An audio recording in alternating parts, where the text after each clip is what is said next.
안녕하세요. 오늘 우리가 함께 파헤쳐볼 이야기는요, 정부가 엄청난 빚을 없애기 위해 비밀스러운 계획을 세우고 있다는 어쩌면 조금은 충격적일 수 있는 이론입니다. 이건 세계 경제는 물론이고 바로 여러분의 돈과 직결된 문제이기도 한데요. 바로 시작해보겠습니다. 자, 이 숫자부터 한번 보시죠. 67조 달러. 우리 돈으로 거의 국영원에 가까운 돈인데요. 이게 뭐냐면 전 세계 외국인 투자자들이 미국에 투자해 넣은 자산 총액입니다.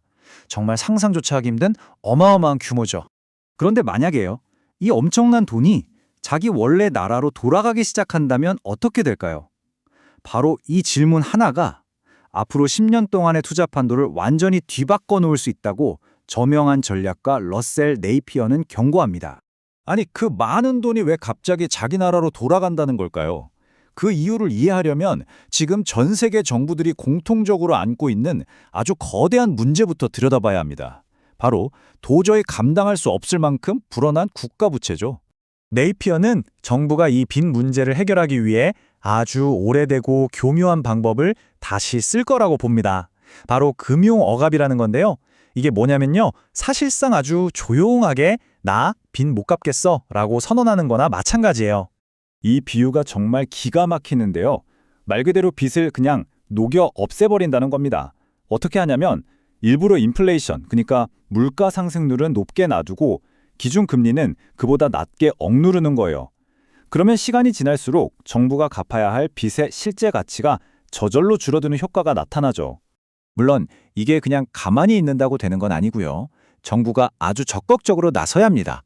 금융 시스템을 통제하고 연기금 같은 기관들에게 강제로 국채를 사게 만들고 결국 국민들의 저축이 정부가 원하는 곳으로 흘러들어가게 만드는 이 세 가지 단계가 필수적입니다. 자, 한 나라가 이렇게 자기 나라 돈을 통제하기 시작하면 이게 거기서 끝나진 않아요. 전 세계로 퍼져나가거든요. 네이피어는 이걸 자본민족주의라고 부릅니다. 각국 정부들이 우리나라 돈은 우리나라 안에서만 쓰자 하고 빚장을 걸어 잠그기 시작한다는 거죠. 그럼 아까 봤던 그 67조 달러, 대체 누가 들고 있는 걸까요? 이 그래프를 보면 바로 답이 나오죠. 놀랍게도 다른 나라 국민들의 노후 자금, 그러니까 유럽의 연기금이나 일본의 보험사 같은 곳들이 가장 큰 손이라는 겁니다. 자, 여기서부터가 진짜 중요합니다. 이 연쇄 반응을 잘 보셔야 돼요. 예를 들어서 영국 정부가 자국의 연기금한테 이제부터 무조건 영국 국채 사세요 라고 강제한다고 쳐봐요. 그럼 이 연기금은 영국 국채를 살 돈을 마련해야겠죠? 그러려면 뭘 해야 할까요? 가지고 있던 다른 자산을 팔아야 합니다. 그게 바로 미국 주식이 될 가능성이 아주 높다는 겁니다. 전 세계에서 이런 일이 동시에 벌어진다면 상상만 해도 끔찍하죠. 그런데 정말 재밌는 건 말이죠. 이 똑같은 현상을 보면서 이걸 완전 다르게 아주 긍정적으로 해석하는 거물도 있다는 거예요. 네, 바로 동전의 양면 같은 거죠. 한쪽에서는 네이피어가 이건 정부가 사람들 저축을 강탈하는 억압이다 라고 소리치는데, 다른 한쪽에선 세계 최대 자산운용사 블랙록의 CEO 레리 핑크가 아니다! 이건 국민 모두를 위한 역사적인 투자 기회다 라고 말하는 겁니다. 핑크의 논리는 이렇습니다. 정부가 데이터 센터 짓고 전력망 깔고 해야 하는데 돈이 없지 않냐? 그러니 민간 자본, 바로 여러분의 돈을 끌어들여서 이 문제를 해결해야 한다. 이건 나라에도 좋고 투자하는 당신에게도 좋은 윈윈 게임이다. 뭐 이런 거죠. 와, 이거 진짜 엄청난 변화 같은데요? 그럼 이게 정말 피할 수 없는 미래일까요? 네이피어의 주장에 대한 반론들도 한번 들어봐야겠죠? 가장 먼저 드는 생각이 이거죠. 아니, 중앙은행은 독립기관이잖아요?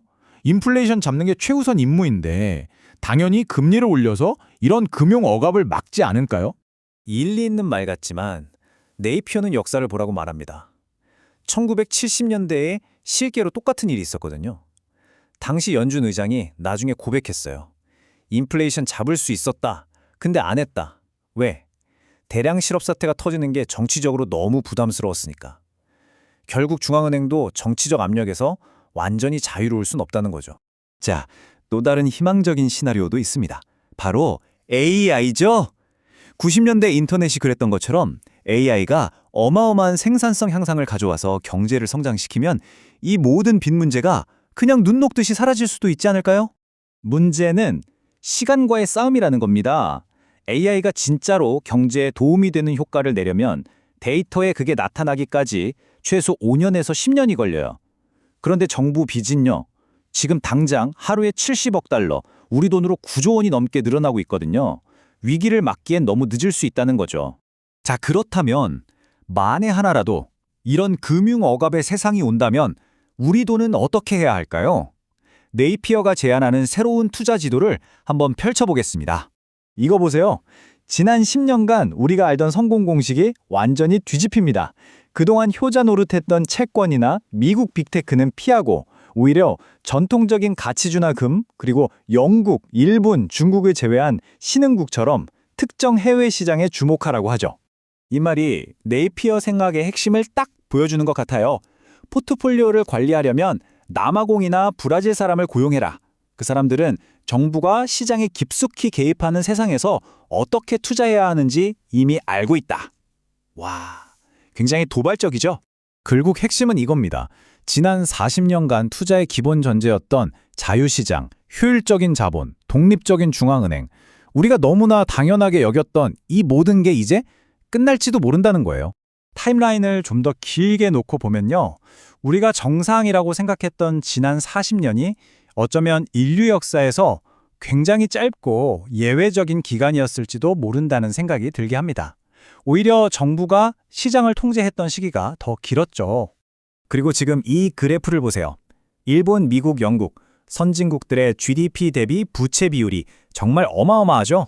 이러니 정부 입장에서는 뭔가 조용한 해결책을 찾고 싶은 유혹이 얼마나 크겠어요. 자, 그래서 마지막으로 이 질문을 던져보고 싶습니다. 지난 40년간 너무나 안정적이었던 투자의 법칙들, 만약 이 모든 게 하루아침에 바뀐다면 여러분은 과연 준비가 되어 있으신가요? 네이피어의 말이 100% 맞다고 할 수는 없겠지만 그의 주장은 우리에게 과연 내가 믿고 있는 것들이 정말 당연한 걸까? 라는 근본적인 질문을 던지게 합니다.